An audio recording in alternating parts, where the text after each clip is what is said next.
Praise the Lord. കർത്താവിന്റെ അതിപരിശുദ്ധ നാമത്തിന് മഹത്വമുണ്ടാകട്ടെ. പ്രിയമുള്ളവരെ, ഇന്ന് ഞാൻ നിങ്ങളോട് പറയുവാൻ ആഗ്രഹിക്കുന്നത് എൻ്റെയും കുടുംബത്തിൻ്റെയും ജീവിതഗതിയെ കംപ്ലീറ്റ്ലി ചേഞ്ച് ചെയ്തുകൊണ്ട് കർത്താവായ യേശു ഞങ്ങളുടെ ജീവിതത്തിൽ ചെയ്ത ഒരു വലിയ അത്ഭുതത്തെക്കുറിച്ചാണ്.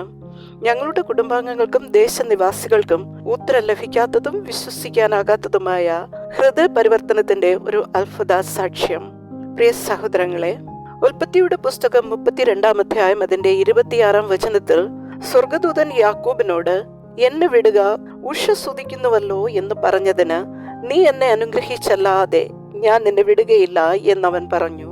ഗോത്രപിതാവായ യാക്കോബ് തന്നെ സമീപിച്ചു കൊണ്ടിരുന്ന മരണത്തെ, സർവനാശത്തെ ശരിക്കും ദർശിച്ചുകൊണ്ട് എല്ലാം നഷ്ടപ്പെട്ട് തകർന്നടിയുന്നതിനു മുൻപ് ആത്മീക മണ്ഡലങ്ങളെ പിടിച്ചുലച്ച് മുന്നേറിയ യുദ്ധസമാനമായ പ്രാർത്ഥനാ ശബ്ദമാണിത്. ഹോശേ പ്രവാചകന്റെ പുസ്തകം 12-ാം അധ്യായം അതിന്റെ 4-ാം വാക്യത്തിൽ പ്രവാചകൻ പറയുന്നു, അവൻ ദൂതനോട് പൊരുതി ജയിച്ചു, അവൻ കരഞ്ഞ് അവനോട് അപേക്ഷിച്ചു. രക്ഷപ്പെടുവാൻ, ജീവിച്ചിരിക്കുവാൻ ഒരു വഴിയും മുന്നിലില്ലാതിരുന്നതിനാൽ തന്നെ കടന്നു പോകുവാൻ സാധിക്കാത്ത വിധത്തിൽ ദൈവത്തോട് ആത്മാവിൽ ഒരു പ്രാർത്ഥനാ യുദ്ധം തന്നെ ചെയ്യുകയല്ലാതെ മറ്റു ഒരു ഓപ്ഷനും അദ്ദേഹത്തിന്റെ മുൻപിൽ ഉണ്ടായിരുന്നില്ല.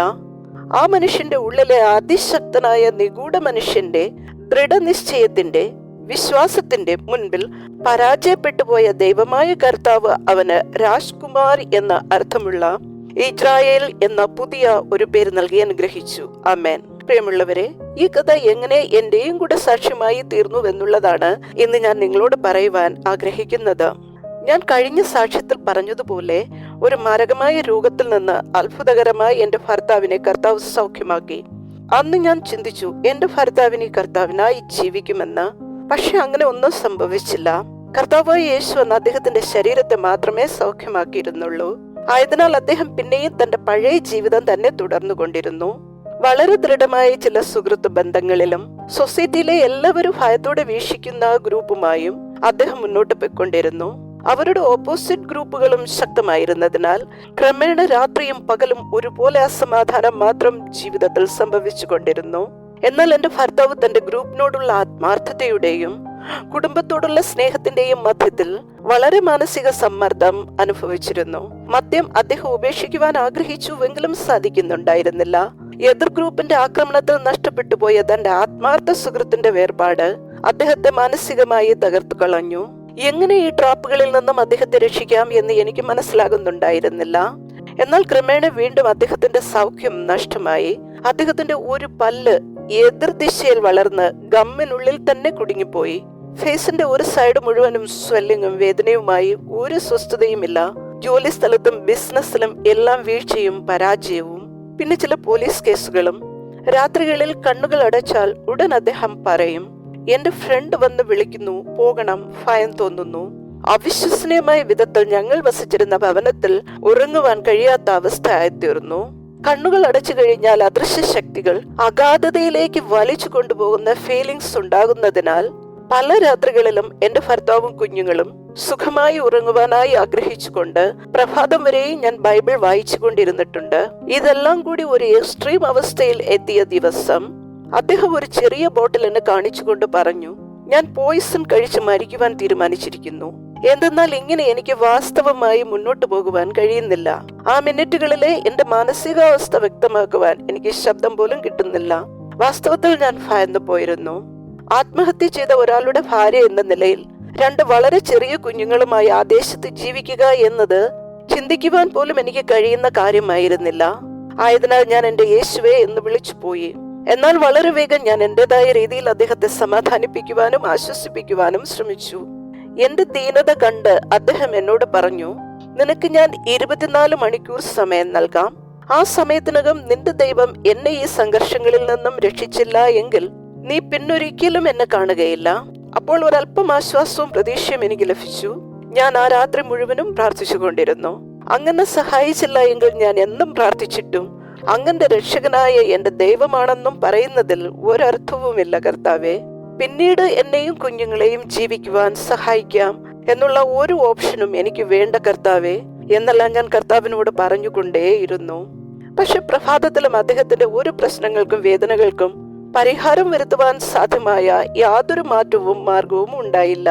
വീണ്ടും ഭവനത്തിൽ തന്നെ വെയിറ്റ് ചെയ്യുവാൻ എനിക്ക് ഭയം തോന്നിയതിനാൽ ഞാൻ അദ്ദേഹത്തെ ഒരു പ്രാർത്ഥനാ സ്ഥലത്ത് എന്നോടൊപ്പം പോരുവാൻ നിർബന്ധിച്ചു.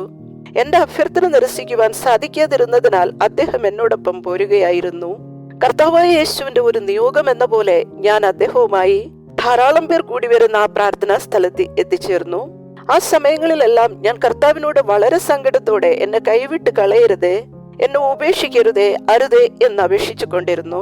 അവിടെ കുശവന്റെ കയ്യിൽ കളിമണ്ണ് പോലെ തന്നിടുന്നു എന്ന തൃക്കരങ്ങളിൽ എന്ന പാട്ട് പാടുന്നുണ്ടായിരുന്നു. അപ്പോൾ ഞാൻ എന്റെ ജീവിതത്തെ വീണ്ടും കർത്താവിനായി സമർപ്പിച്ചു, പ്രാർത്ഥിച്ചു. എന്നാൽ ഇനി 6 മണിക്കൂർ മാത്രമേ ഉള്ളൂ, ഇനി 5 മണിക്കൂർ മാത്രമേ ഉള്ളൂ. എന്റെ യേശുവേ, അങ്ങ് എവിടെ? ഇപ്പോൾ എന്ത് പറയുന്നു? കർത്താവേ, സമയം തീർന്നു പോകുന്നുവല്ലോ എന്നെല്ലാം ഞാൻ ഇടയ്ക്കിടയ്ക്ക് പറഞ്ഞുകൊണ്ടേയിരുന്നു. എന്റെ ദൈവമായ കർത്താവെ, അങ്ങയുടെ മുഖം എനിക്ക് മറയ്ക്കരുതേ എന്ന് അപേക്ഷിച്ച് കരഞ്ഞുകൊണ്ടേയിരുന്നു. അന്ന് ആ ആരാധനാ സ്ഥലത്ത് ഒരു ദേവദാസൻ വചനം പ്രസംഗിക്കുന്നുണ്ടായിരുന്നു. ഏതോ ഒരു മിനിറ്റിൽ അദ്ദേഹം ഇപ്രകാരം വിളിച്ചു പറഞ്ഞു, എന്റെ ദൈവമായ കർത്താവെ, നീ ഇന്ന് എന്നെ അനുഗ്രഹിച്ചല്ലാതെ ഞാൻ നിന്നെ വിടുകയില്ല. ആ ശബ്ദ തരംഗങ്ങൾ എന്റെ ഹൃദയത്തിന്റെ ആഴങ്ങളിലേക്ക് ഇറങ്ങി വരികയായിരുന്നു. അപ്പോൾ ഞാൻ പരിസരം പോലും മറന്ന് ഉറക്കെ നിലവിളിച്ച് പറയുവാൻ തുടങ്ങി, എന്റെ കർത്താവെ, നീ ഇന്ന് എന്നെ അനുഗ്രഹിച്ചല്ലാതെ ഞാൻ അങ്ങയെ നിശ്ചയമായും വിടുകയില്ല. വചനഘോഷണവും പ്രാർത്ഥനയും എല്ലാം കഴിഞ്ഞതിന് ശേഷം കർത്താവിൽ നിന്നും രക്ഷ ലഭിച്ചവർ സാക്ഷ്യം പറയുന്ന സമയത്ത് മൈക്കിലൂടെ ഞാൻ ഒരു ശബ്ദം കേട്ടു. അത് എന്റെ ഭർത്താവിന്റെ ശബ്ദമായിരുന്നു. അദ്ദേഹം പ്രാർത്ഥനാ സമയത്ത് തനിക്ക് ലഭിച്ച അത്ഭുത സൗഖ്യത്തിന്റെ വിടുതലിന്റെ സാക്ഷ്യം പറയുകയായിരുന്നു. വചനം പ്രസംഗിച്ചതിന് ശേഷം പ്രാർത്ഥിച്ച ദേവദാസൻ തന്റെ പേര് വിളിച്ച് തന്റെ സൗഖ്യത്തിന്റെയും വിടുതലിന്റെയും ദൈവിക പദ്ധതിയുടെയും ദൂതറിയിക്കുകയായിരുന്നുവെന്നും 3 പ്രാവശ്യം ദേവദാസൻ ഇക്കാര്യം ആവർത്തിച്ചപ്പോൾ തനിക്ക് സ്റ്റേജിലേക്ക് വരാതിരിക്കുവാനും സാക്ഷ്യം പറയാതിരിക്കുവാനും കഴിഞ്ഞില്ല എന്നതുമാണ് അദ്ദേഹം പറഞ്ഞത്.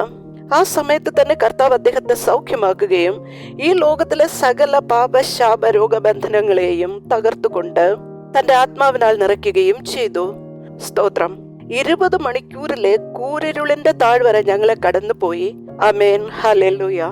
പിന്നെ എനിക്ക് എങ്ങനെ കർത്താവിന് നന്ദി പറയാതിരിക്കുവാൻ കഴിയും? എങ്ങനെ കർത്താവിനെ സ്തുതിക്കാതിരിക്കുവാൻ കഴിയും? എങ്ങനെ സാക്ഷി പറയാതിരിക്കുവാൻ കഴിയും? എങ്ങനെ സുവിശേഷം പറയാതിരിക്കുവാൻ കഴിയും? കർത്താവ് ഞങ്ങളിൽ നിന്ന് എന്താണ് ആഗ്രഹിക്കുന്നതെന്ന് എങ്ങനെ ചോദിക്കാതിരിക്കുവാൻ കഴിയും? എങ്ങനെ അനുസരിക്കാതിരിക്കുവാൻ കഴിയും? അങ്ങനെ പിന്നെ ഞങ്ങളുടെ ജീവിതവും ആഗ്രഹവും എല്ലാം കർത്താവിന്റെ പദ്ധതിക്കായും തീരുമാനങ്ങൾക്കുമായും അപ്പോൾ തന്നെ സമർപ്പിക്കപ്പെടുകയായിരുന്നു. ആമേൻ, ഹല്ലേലൂയ.